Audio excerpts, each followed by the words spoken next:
Is going on, guys? I'm about to get out and do another run. It's actually snowing just a little bit out right now, and so I wanted to let you guys know that no matter what the conditions are, you can always definitely get a good little run in. As you can, it's starting to accumulate on the ground a little bit. Gonna get a few miles in and see where it goes from there. I'll kind of update you guys as I'm on the run. I'll be bringing my phone with me. I don't usually when I run, but it's a special occasion because it's snowing out. So yeah, you guys are in for a treat. What's going on, everybody? Just completed my mile warm-up, and man, yeah, it's definitely a little cold out here, but I gotta say, I'm feeling freaking invincible right now. You know, so many times, like I said before, we defeat ourselves in our minds before we even get out there. This is definitely one of those times. Is it cold? Yes. Does it suck more than running on a nice, clear, sunny day where temperature is like 70 degrees? Yes, absolutely. There's absolutely no reason why I couldn't run today. I was just trying to make all these excuses in my mind why it's not a good idea to run. Oh, it's going to be cold. What if the sidewalks are all slippery and they could get hurt? Da da da.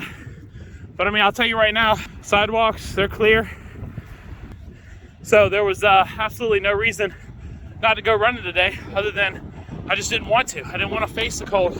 Didn't want to face the adversity. And yeah, I gotta tell you, I'm so glad that I didn't. And you know, just reinforces what I was saying earlier, that before you defeat yourself in your mind, just get out there and do it. And then decide if it's something that you should actually stop on. If I came out here and the sidewalks are crap, I probably would have just ran back, but they're not. The truth of the matter is, it's perfectly fine to run in. I just got a little bit of snow hitting me in the face, and that's it. I'm not even cold, so I'm actually running at a pretty good pace, so my blood's flowing. The only thing that's a little bit cold is my hands, really, and I've got pockets for that. So anyways, I'm done with my warm-up.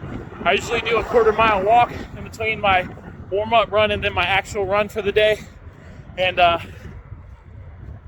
I'm just about to be there, so I'm gonna let you guys go, and I'll hit you up at the end of my run, let you know overall how everything was. Hey, what's going on, guys? I just got finished with the main part of my run. Now I'm about to move on to the cool down after I've got a quarter mile, pretty fast-paced walk in between. And I just wanted to talk a little bit about my warm-up and my cool down. So my warm-up, I found that if I did some kind of, you know, like shorter distance running, you know, maybe between a half mile and a mile before I got the main bulk of my run out, I felt that I was already in my rhythm once I actually started my run. And what I mean by that is when I would do my warm up, you know, my heart rate would spike and I would just feel absolutely terrible. So I kind of use my warm up just to get in the rhythm of things, get my blood flowing, get my heart rate up, and then I do that little walk in between. Sometimes I don't always do a quarter mile, but that's about what I aim for. Kind of get my heart rate down just a little bit, but my body's still ready to go. My heart's still pumping real good. And then when I get into my run after that, I just pretty much feel invincible. And I feel like I can run whatever goal that I was trying to get. On top of that, I usually do my cool down.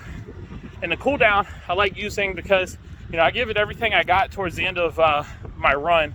The last little bit of my run, I'm usually, you know, putting out just max effort, and you know, I don't have much left in the tank unless I'm doing a recovery run maybe or something like that, but most of the time I'm giving it all I got. So I'm pretty tired and don't have a lot left in the tank after that. So when I do my cool down run, I like doing that to just remember that even though my body's fatigued, to keep my breathing good, to keep my form correct. And I usually try and do a cool down of about a mile before I close things out. And then I do some static stretching after I run, some light static stretching just to get everything stretched out. And yeah, that's kind of my routine, but I just wanted to touch base with you guys before I start this cool down. And I'll see you at the end of the cool down, and we'll talk a little bit about how the run went. All right, so I'm at the tail end of my cool down here. Just trying to work on my form a little bit, and I'm almost at a mile. So just want to let you guys know that you know, it is cold out here, and you know, it's not the most ideal conditions to run in. Oh, there we go. And I get that. And the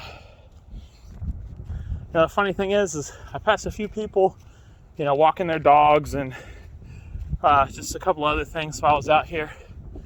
And the lady that was walking her dog, as it passed by, she said, and I thought I was dedicated. And I was just like, well, you are. I mean, you're out here in the cold. You got to walk your dog. It's just something you got to get done. And you got to get it done. And I just sparked a thought in my head. Why don't we ever think about fitness that way? It's something that we have to get done. Just like anything else in life. For some reason, that's a much harder concept for us to think about. And so, next time that you're trying to come up with all these excuses, just dig deep down and be like, hey, this is something I have to do. I've dedicated myself to do this. I'm tired of being like I was before. Whether you're just out of shape, whether you want to lose a few pounds, or whether you just want to feel better about yourself, just make it a priority in your life and just make it happen. And one last thing I wanted to talk about as well is, don't have an all or nothing mentality when it comes to making changes in your life. Some people, they'll get on a diet and then they'll break that diet one day and, maybe they'll eat a sleeve of Oreos or something like that. And then they're like, oh, well, I ate a sleeve of Oreos, so I guess I'm back to square one. But if they've been sticking to that diet for 2 weeks, cheating every now and again, like one day out of that 2 weeks is better than what you were doing before, which might have been, get a snack every night before bed, or have a sweet after dinner every time, or, whatever your vice is. Everybody has them. But the point that I'm trying to make is that, eating that sleeve of Oreos, that might be one sleeve of Oreos, and you're like, oh, well, I got to trash my diet now, but that might have been 5 sleeves less than it would have been had she not been sticking to that diet. So sometimes we have a pessimistic mentality because of this all or nothing stuff when it comes to the diet. So I just wanted to leave you all with that. Anyways, I hope you guys have a good Friday and stay motivated, and as always, stay fit.